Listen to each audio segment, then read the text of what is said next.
Hey everyone, excited to be back for this week's edition of Frequently Asked Questions for Commercial Real Estate. In today's video, what I want to do is talk about terminology that's very much used in logistics real estate. And, if you're an industrial tenant rep or you're selling industrial property, this is a terminology that you're going to want to know because it is something that is very prevalent within the marketplace today. Now, before we dive in this video, I'd greatly appreciate if you can like and subscribe to this channel. It really helps with the YouTube algorithm and ensures more and more people can hear this message and learn about the many facets of commercial real estate. So now I've done that, go and like and subscribe below. Let's go ahead and dive into this episode. All right, so the term we're going to talk about today is cross-docking and cross-dock loading. Now you may be thinking, what exactly does that mean? It's actually a method utilized by logistics and transportation companies in order to streamline the process of moving product into a facility, sorting it, and then ultimately moving it on to its final destination. So the method is as follows. A truck comes into the facility, product is unloaded, it is inspected to make sure that there's no damage or the quality itself is sufficient to be able to move on to its final destination. It's then sorted depending on where the final destination is, and then each individual product is then loaded on different trucks that go to Milwaukee, it goes to New York, wherever, right? Wherever the final destination is.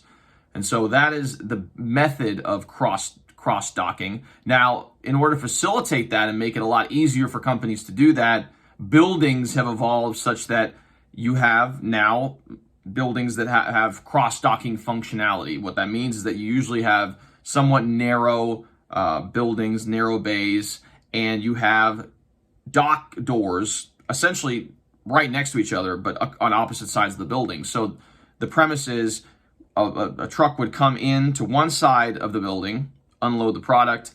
In the middle or somewhere else that's not in the way of other people moving in within the building, it is shifted and sorted, and then it is moved to the other side of the building, and product is then loaded onto trucks and sent off on its way. Now, the reason why buildings have oriented that way is because it helps streamline the process of facilitating this type of method. If you have an older building that maybe that's very wide and you have to move product from one side of the warehouse to another it just takes more time. You could potentially have issues as far as errors are concerned and maybe damaging a product. And so to streamline that process, you're starting seeing buildings that are being built that have these narrower widths, and you have dock doors directly across from one another to be able to facilitate a streamlined process of cross-docking. So hopefully you gain some value from this video. I hope you gain some value and understand what the method is. And hopefully as you're out in the marketplace looking for these types of products, you're able to, properly identify them for your clients. If you yourself are looking to buy or lease or sell a building in the Louisville metro area that fits this description, again, I'm a commercial real estate agent in town. I'd be happy to help facilitate that for you. You can reach out to me at my email at 502-536-7315, or you can reach me via email at Raphael@CREgroup.com. Thanks again so much for stopping by, and we'll see you all next time.